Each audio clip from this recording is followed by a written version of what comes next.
Welcome to ஹோமிகா dreams. இன்னைக்கு நம்ம பார்க்க போகிறது சின்னவங்களுக்கும் பெரியவங்களுக்கும் இருமலுக்கும் வீட்டிலே செய்கிற கஷாயம். தேவையான பொருட்கள் சுக்கு 25 கிராம். இது பார்த்திங்கன்னா திப்பிலி இல்லைன்னா அரிசி மிளகுன்னு சொல்லுவாங்க. இது 10 கிராம். இது வால் மிளகு. நம்ம நார்மலாக யூஸ் பண்ணுற மிளகு கிடையாது. இதுக்கு பின்னாடி குச்சி குச்சியாக வால் மாதிரி இருக்கும். நாட்டு மருந்து கடையில் கேட்டால் கிடைக்கும். இது ஒரு 10 கிராம் எடுத்துக்கலாம். எல்லா பொருட்களையும் ஒன்றா மிக்சியில் போட்டு பவுட்ரு பண்ணி வச்சுக்கோங்க. அடுப்பு பற்ற வச்சு அதில் ஒரு பாத்திரம் வச்சு கொஞ்சமாக தண்ணி ஊற்றி அந்த தண்ணியை கொதிக்க வச்சுக்கோங்க. நமக்கு எவ்வளோ தண்ணி தேவையோ அந்த அளவுக்கு தண்ணியை ஆட் பண்ணிவிட்டு நம்ம சேர்த்து வச்ச பவுட்ரு எல்லாத்தையும் போட்டு நம்ம இதை கொதிக்க விட போகிறோம். நான் இப்போ தேவையான அளவு தண்ணி ஊற்றிட்டேன்.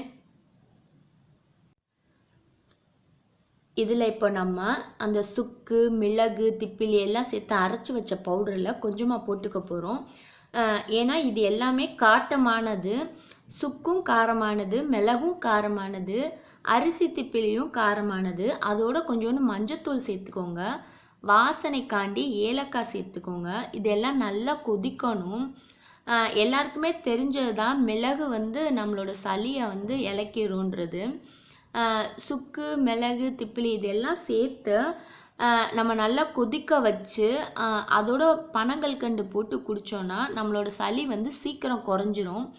லைட்டாக ஃபீவர் ஸ்டார்ட் ஆகும்போதே இந்த மாதிரி நம்ம குடித்தோன்னா அந்த ஃபீவர் கூட அப்படியே சரியாகிறதுக்கு வாய்ப்பு இருக்குது.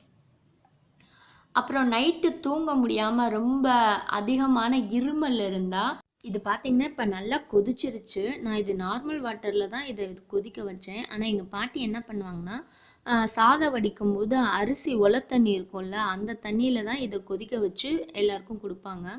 சளி சீக்கிரம் இறங்கிடும். நீங்களும் ட்ரை பண்ணி பாருங்கள். நம்ம சர்வ் பண்ண போகிற கிளாஸில் கொஞ்சோண்டு பனங்கல்கண்டு எடுத்துக்கிட்டு அதோடு நம்ம கொதிக்க வச்ச தண்ணியும் மிக்ஸ் பண்ணி ஊற்றணும். நல்லா மிக்ஸ் பண்ணிவிட்டு அதை நம்ம எப்போ வேணாலும் குடிக்கலாம். காலையில் மார்னிங் ஈவினிங் நைட் எப்போ வேணாலும் நமக்கு எவ்வளோ சளி தொல்லை இருக்கோ அது அளவுக்கு ஏற்ற மாதிரி நம்ம இதை குடிச்சிக்கலாம். நீங்களும் ட்ரை பண்ணி பார்த்துட்டு கீழே இருக்கிற கமெண்ட் பாக்ஸில் எப்படி இருந்துச்சுன்னு சொல்லுங்கள்.